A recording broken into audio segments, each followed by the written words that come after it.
আসসালামু আলাইকুম রহমতুল্লাহ। প্রিয় দিনী ভাই বোনেরা, আমাদের জীবনে আমরা সহজ এবং ভালো জিনিসটা খুব কম বুঝি। সবচেয়ে গুরুত্বপূর্ণ জিনিসটা যদিও বোঝার জন্য খুব সহজ, কিন্তু এটাকে আমরা কঠিন মনে করি এবং সেটা বোঝার চেষ্টা করি না।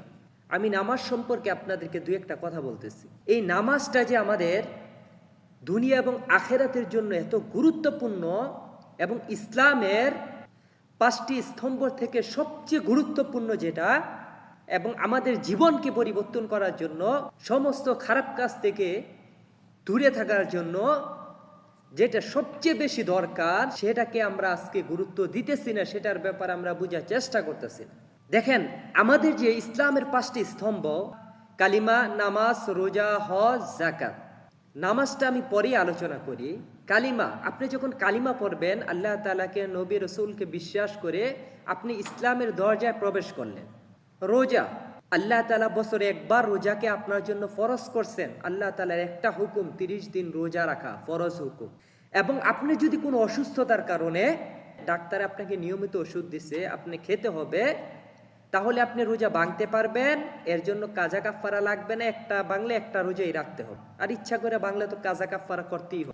যাকাত, যাকাতের বিধানটা হলো আল্লাহ তাআলা আপনি আমার জন্য যাকাত ফরজ করে নাই, যাদের সামর্থ্য আছে, সম্পদ আছে, তাদের জন্য যাকাত ফরজ করছেন এবং তাদের আদায় করতে হবে।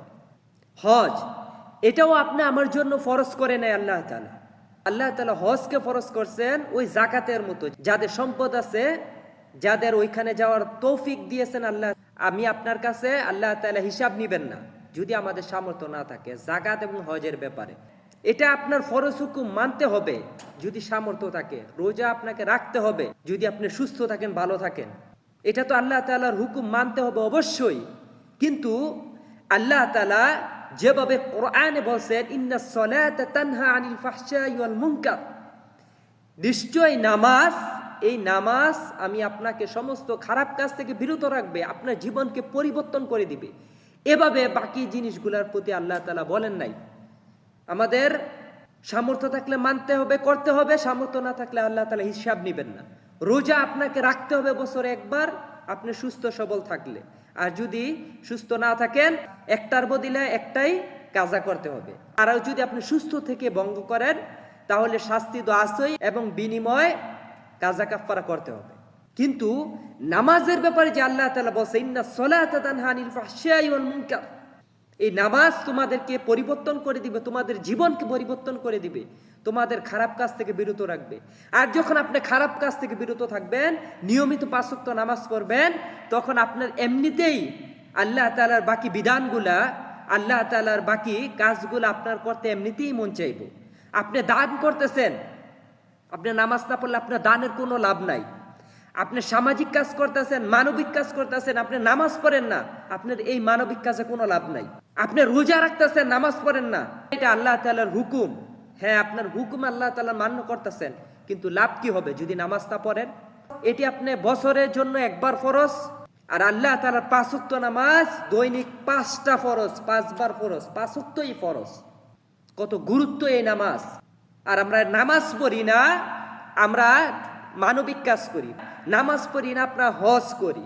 নামাজ পড়ি না, আপনার কুরবানি করি। নামাজ পড়ি না, আপনার যাকাত আদায় করি।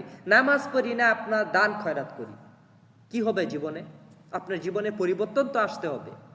এই দান খয়রাত, মানবিক কাজ আপনি করতেই থাকবেন, আপনার জীবন পরিবর্তন আসবে না। গ্যারান্টি জীবন পরিবর্তন আসবে না যতক্ষণ পর্যন্ত আপনি নামাজ না পড়বেন 5 ওয়াক্ত। মুত্তাকিন হবেন। এই জন্য আল্লাহ তাআলা বলছেন, যদি তোমরা মুত্তাকিন হতে চাও তাহলে আমার ইবাদত বন্দেগী করো। আমরা পীর সাহেবের দরবারে দৌড়াই, পীর সাহেব আমাদেরকে জান্নাতে নিবে, আমাদের পরিবর্তন করে দিবে। আমরা পীর সাহেবের দরবারে দৌড়াই, পীর সাহেবের কাছ থেকে আসার পরে নামাজ রোজা ছেড়ে দেই, কি লাভ হবে? আপনার কোথাও যেতে হবে না। আপনার ন্যূনতম জ্ঞান যদি থাকে, আপনি যেটা জানা দরকার, আলেম উলামা আপনার সমাজে আছে, তাদের কাছে জিজ্ঞাসা করেন। আর আপনি 5 ওয়াক্ত নামাজ পড়েন, 5 ওয়াক্ত নামাজ পড়েন, 5 ওয়াক্ত নামাজ পড়েন। আরেকটা আয়াতে আল্লাহ তাআলা বলছেন, ইয়া আইয়ুহান নাসু উবুদু রাব্বাকুমুল্লাযী খালাকাকুম ওয়াল্লাযীনা মিন ক্বাবলিকুম লাআল্লাকুম তাত্তাকুন। আমরা যে বলি আল্লাহ আমাদেরকে পরেজগার বানান, আমাদেরকে ঈমানদার বানান, আল্লাহ তাআলা কোরআন শরীফে বলে দিয়েছেন কি করলে তোমরা মুত্তাকিন হতে পারবা, পরেজগার হতে পারবা। আল্লাহ তাআলা বলছে ইয়া আইয়ুহান নাস উবুদু রাব্বাকুমুল্লাযী খালাকাকুমুল্লাযীনা মিন ক্বাবলিকুম লাআল্লাকুম তাত্তাকুন।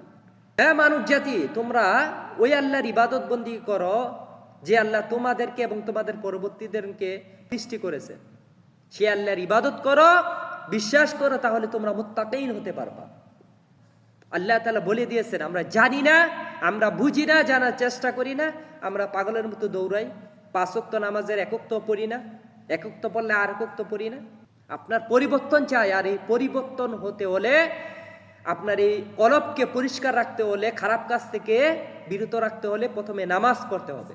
এই নামাজ পড়লে বাকি কাজগুলো আপনার এমনিতেই মন চাইবে করতে, আল্লাহ তাআলার বাকি কাজগুলা এমনিতেই মন চাইবে করতে। আর যদি নামাজ না পড়েন সেটা করতে তো মন চাইবেই না, আর যদি করেও থাকেন কোনো লাভ নেই।